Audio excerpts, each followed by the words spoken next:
Every minute, over 500 hours of video are being uploaded to the YouTube platform. And if you do the math, you would need 82 straight years to watch all the content pushed onto YouTube servers over the span of just one day.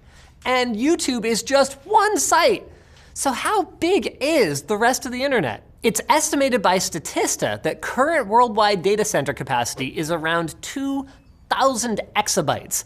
And that's a lot of storage space. But these days, it's also estimated that the world produces about 2.5 exabytes or 2.5 million terabytes of data every single day. Now, not all of that ends up on the internet, but it's still clear that it's not enough to keep up with our needs indefinitely, especially as the trend these days is to just throw everything into the cloud instead of actually bothering to delete anything. And this growth in data is not expected to slow down anytime soon. A recent study by IDC projects that in 2025, just 5 years from now, the data sphere, which includes everything from Amazon's cloud servers to your cell phone, will be up to over 160,000 exabytes of data, with about 40% of that needing to be saved somewhere.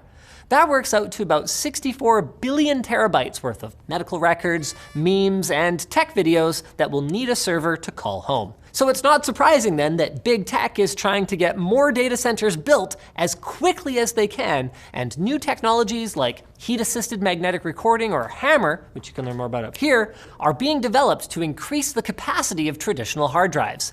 In fact, Seagate is aiming to use HAMR to push out a 100 terabyte hard drive sometime around the middle of this decade. But if we can't churn out high-capacity hard drives and build enough shiny new data centers to accommodate our thirst for data, not to mention find energy sources to power them all, what are the alternatives other than just purging some of that information? Well, one option is to use algorithms to compress the data. But short of some kind of big breakthrough in middle-out compression, we're not anticipating huge advancements there. So perhaps more interesting is the research that's being conducted on entirely new forms of storage. Instead of using magnetic particles, for example, scientists are looking at storage solutions that take up far less physical space, such as DNA-based storage, where each base pair represents a bit, or nanomaterials, like a glass disc that can hold 360 terabytes, yet is no bigger than a coin. However, even if we find a way to encode data using subatomic particles, in other words, we find the most space-efficient way to store data that the laws of physics will allow, we would still run out of space in a few centuries if we keep generating digital data at the rate that we are right now.